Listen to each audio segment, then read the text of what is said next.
so insane. You ain't never gonna be the same. Living life through the night. There's that deer killing song. Oh, dude, it's just cruise to this.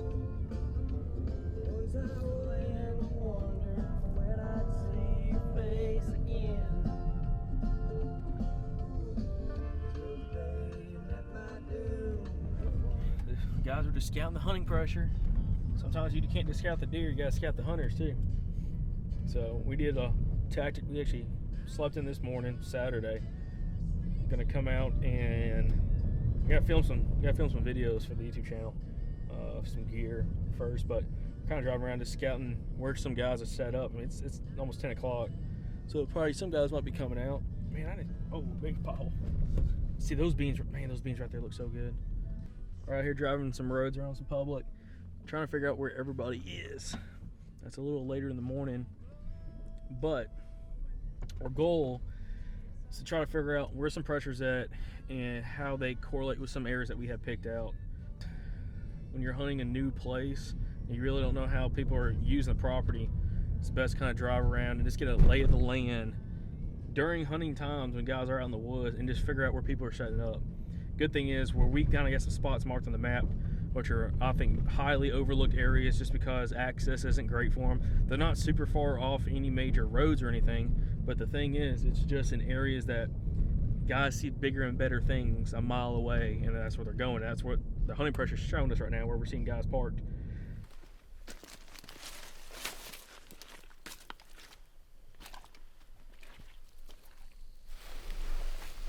So we're walking in from this like kayak access sort of thing, and I had a bunch of people coming by us. We started walking away from the access, and as soon as we got, like a safe distance from it, really it's only 100 yards, 150, 200, but we got in here and it's just covered up with deer sign. Got 2 fresh rubs over here, and we got a pretty nice trail with some fresh droppings on it right in front of us.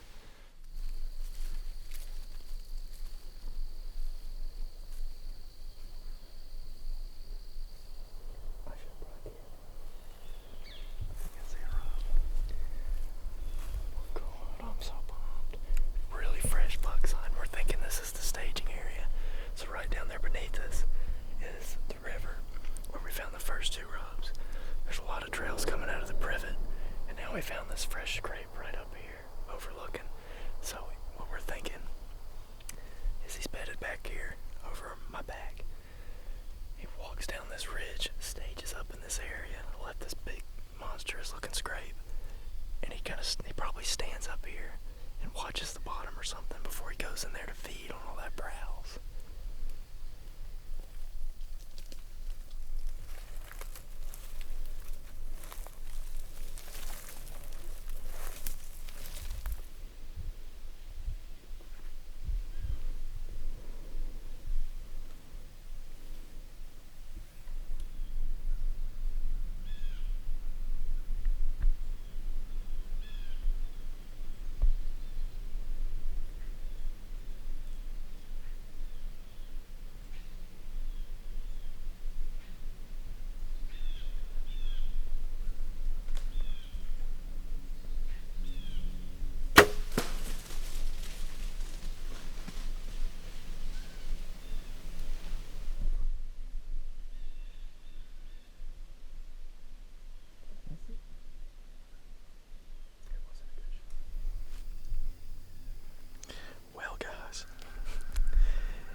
Shot at a deer.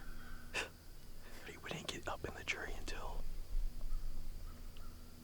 I didn't get up in the tree until 2:20, and right when Andrew gets in the tree, his bow is still on the ground.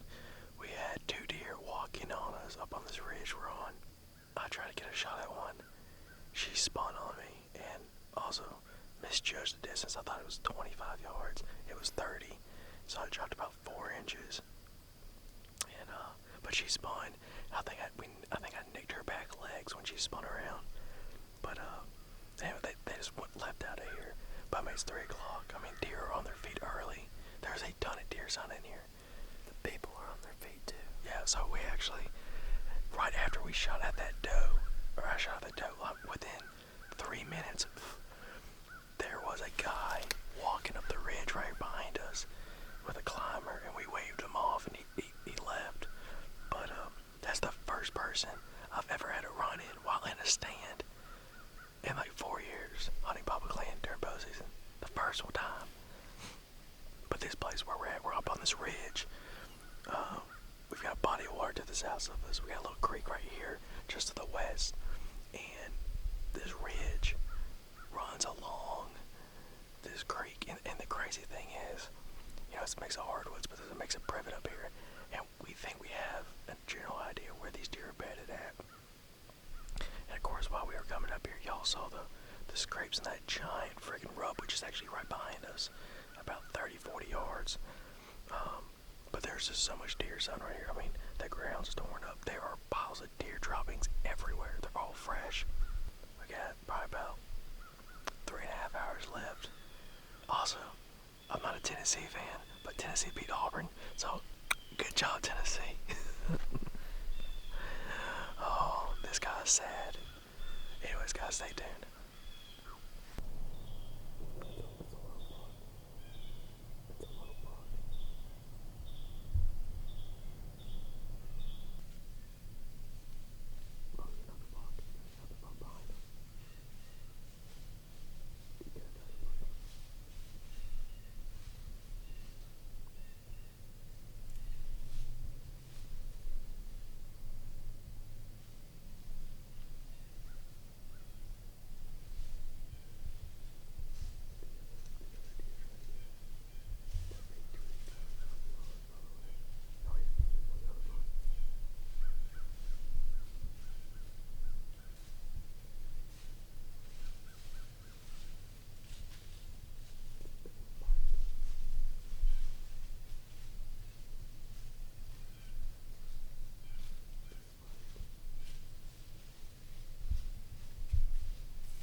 Something you don't really see every day. So that was 3 spikes, Jacob. I think 3 spikes came in with a group of turkeys right behind them. Those two of the spikes started sparring with each other. So that was it. They made a couple scrapes. It's only 4:15, and that makes 5 deer that we've seen. So it's looking really good so far. One of the reasons we're set up in this spot is because we're always talking about wind-based bedding, and back behind the camera, where all these deer have been coming from, is kind of a little draw with a lot of thick timber in it. It's a lot like what we're sitting in, but it gets thicker as you go into the draw. All of these deer have been on the leeward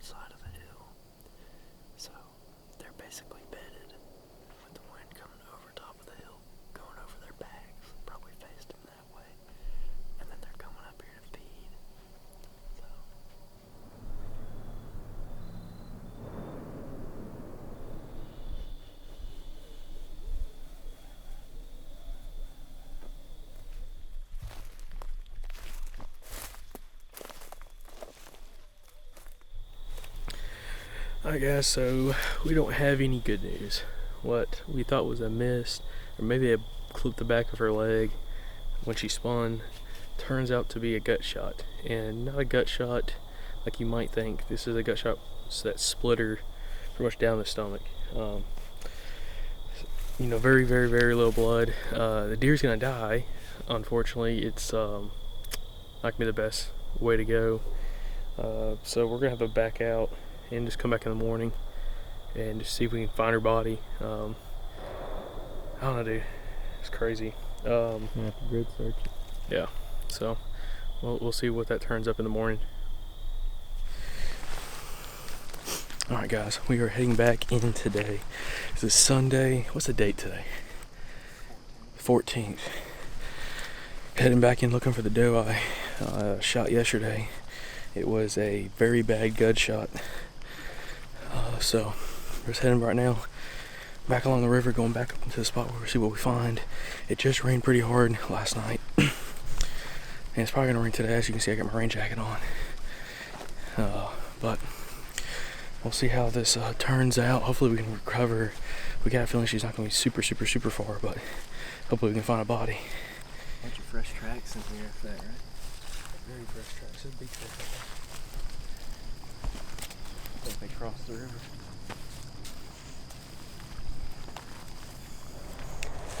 Alright, so we're back at where the doe was hit. We got the arrow and we got the white hair and, you know, the stomach content on the ground. So she took off in this direction. There's a creek down there, and when she ran, she and the other doe just ran, not at an earshot, but it sounded like they stopped down here somewhere, which is another reason we didn't think she was hit. But hopefully, if all goes well, you know, with a gut shot like this, they'll run, you know, 100 to 200 yards and lay down. And we didn't push any further than this last night. So hopefully she just stayed there and expired during the night. So we're just gonna have to go and grid search it now.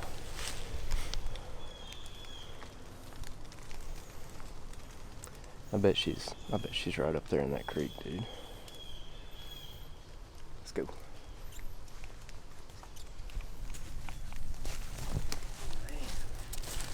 Daggum.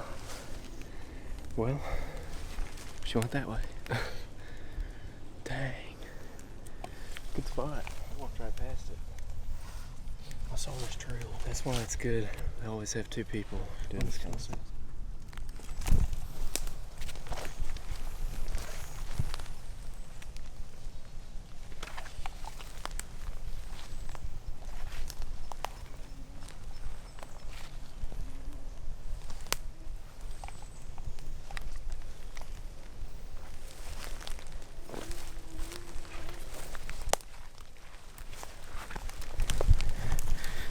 Andrew's whistling at me.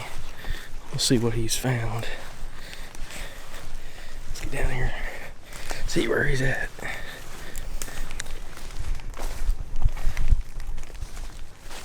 Got her. Where? Down there. Yeah. Dude, are you serious? Yeah, she's down there. Oh, come on, man. Yeah. Look at this trail. How did you find it? You just I walked through here and I hit this trail and I looked down there and there she is. No, go down there. I bet you it's a log. And then I blasted.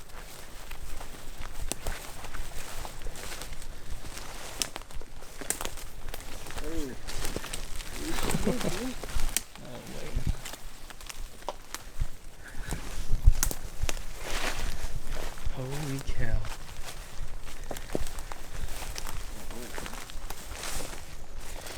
Yeah, nice year's spawn. Man. Dude. Yeah, didn't go how we wanted it to, but not at all. we did our due diligence. We found her. Not at all. Man, that's crazy. Alright, let's get to work.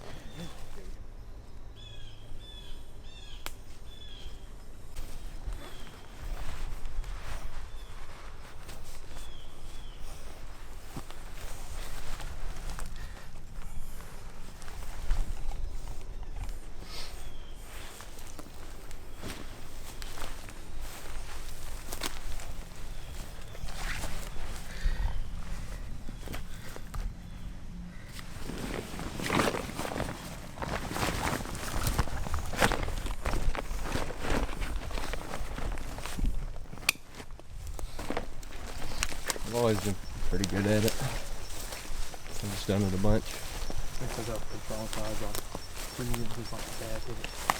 What is it? That's a domestic dog. Coyotes don't have this little ridge right here. And coyotes also have a longer face. This is probably just some old dog. Yeah.